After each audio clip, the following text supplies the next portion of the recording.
வீடியோவில் டிஃபரன்ஷியல் ஈக்குவேஷனில் இருக்க யூனிட் 1 வேர்ட்ஸ் தான் பார்க்க போகிறோம். அதில் என்ன கொடுத்துருக்காங்கன்னா, and dash equation is one in which the single independent variable. அதாவது ஒரு ஈக்குவேஷனில் சிங்கிள் இண்டிபெண்ட் வேரியபிள் மட்டும் இருக்கிற இது கேட்டிருக்காங்க. அப்போ நம்ம என்ன பண்ணிக்கலாம், டிஃபரன்ஷியல் ஈக்குவேஷன் எடுத்துக்கலாம். ஸோ சாதாரண ஒரு டிஃபரன்ஷியல் ஈக்குவேஷன் எடுத்திங்கன்னா dy/dx வரும். இதில் நம்மளுக்கு என்ன இருக்குது, ஒய்ங்கிறது எக்ஸை பொறுத்து இது வந்து டிபெண்டன்ட், எக்ஸை பொறுத்து சேஞ்ச் ஆகும். அப்போ ஒய் வந்து டிபெண்டன்ட் வேரியபிள், எக்ஸ் வந்து இண்டிபெண்டன்ட் வேரியபிள். பார்ஷியல் டிஃபரன்ஷியல் ஈக்குவேஷனில் நமக்கு என்ன ஆகும், நிறையா இருக்கும். நம்ம என்ன பண்ணிக்கலாம், dou(z/dou)x போட்டுக்கலாம், அப்புறம் dou(z/dou)y போட்டுக்கலாம். இந்த மாதிரி நிறையா போட்டுக்கலாம். ஆனால் ஆர்டினரி டிஃபரன்ஷியல் ஈக்குவேஷனில் தான் நமக்கு என்னது, ஒரே ஒரு இண்டிபெண்டன்ட் வேரியபிள் இருக்கும். அதாவது சிங்கிள் இண்டிபெண்டன்ட் வேரியபிள் இருக்க ஈக்குவேஷன் என்னன்னு கேட்டிருக்காங்க. அப்படிங்கிறப்ப நமக்கு என்னது, ordinary differential equation is the right answer.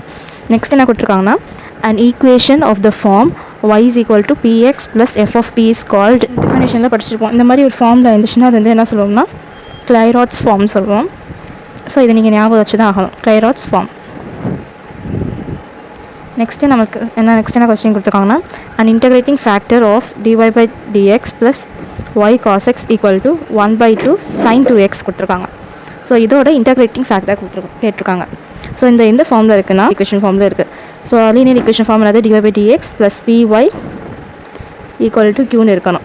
நம்மளுக்கு ஒரு வேல்யூ இருக்குது, அந்த வேல்யூ பக்கத்தில் நம்மளுக்கு என்ன இருக்குது, ஒயின் இருக்குது. அதே மாதிரி dy/dx இருக்குது.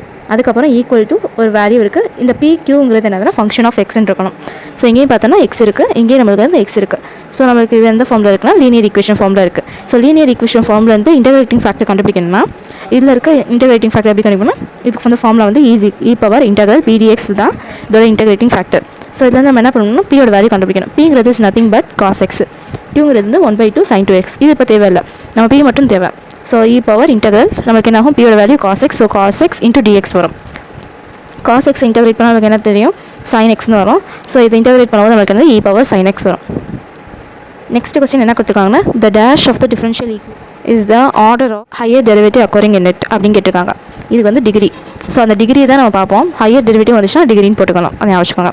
நெக்ஸ்ட் நமக்கு என்ன கொடுத்துருக்காங்கன்னா, square minus 2x plus ay/dx square plus 3x minus 4y dy equal to 0ன்னு கொடுத்துருக்காங்க. இந்த ஈக்குவேஷன் வந்து நம்மளே என்ன சொல்லியிருக்காங்க, எக்ஸாக்ட் அப்படின்னு சொல்லிட்டாங்க. இதுலேருந்து நம்ம என்ன கண்டுபிடிக்க சொல்லியிருக்காங்க, ஏ கண்டுபிடிக்க சொல்லியிருக்காங்க.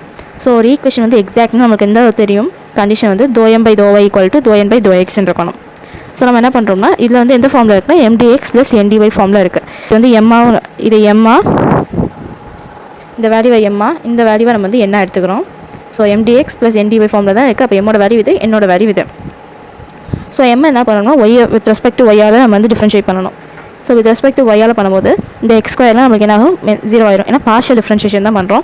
ஸோ ஒய்யை மட்டும் தான் நம்ம டிஃப்ரென்ஷியேட் ஆகும். இந்த எக்ஸ் டேர்ம்னா நமக்கு வந்து 0 ஆயிரும். ஸோ இந்த டேர்மும் 0 ஆயிரும். இந்த ஏஒய்யை டிஃப்ரென்ஷியேட் பண்ணும்போது நம்மளுக்கு என்ன ஆகும், ஒய் வந்து 1 ஆகி இந்த ஏ மட்டும் இருக்கும். நெக்ஸ்ட்டு என்ன, ஸோ என் வேல்யூ நம்ம எழுதிக்கிறோம். என்ன நம்ம என்ன பண்ணணும், எக்ஸை பொறுத்து நம்ம வந்து டிஃப்ரென்ஷியேட் பண்ணணும் பார்ஷியலாக. ஸோ எக்ஸ் டேர்ம் எங்கே இருக்குது, இங்கே மட்டும் தான் இருக்குது. ஸோ இதை டிஃப்ரென்ஷியேட் பண்ண நமக்கு என்ன கிடைக்கும், 3 கிடைக்கும். ஸோ நம்ம கண்டிஷன் இருக்குது dou(m/dou)y equal to dou(n/dou)x. So இது ரெண்டுமே நம்ம என்ன பண்ணுறோம்னா எழுதுறோம். dou(m/dou)y யோட வேல்யூ வந்து a, dou(n/dou)x ோட வேல்யூ வந்து 3. So a is equal to 3. இப்போ a வேல்யூ கண்டுபிடிச்சாச்சு, a யோட வேல்யூ வந்து 3. ஸோ ஆன்சர் வந்து a is equal to 3 தான் answer. Plus ndy equal to 0 to be exact. இது வந்து எக்ஸாக்டாக இருக்கணும். அது ஒரு கண்டிஷன் என்னது, dou(m/dou)y ஈக்குவல் டு dou(n/dou)x இருந்துச்சுன்னா அது அந்த ஈக்குவேஷன் வந்து நம்ம என்ன சொல்லலாம், எக்ஸாக்ட்னு சொல்லலாம். ஸோ இதுதான் வந்து ஃபஸ்ட்டு டிஃபரன்ஷியல் ஈக்குவேஷனில் இருக்க ஃபுல் அப்.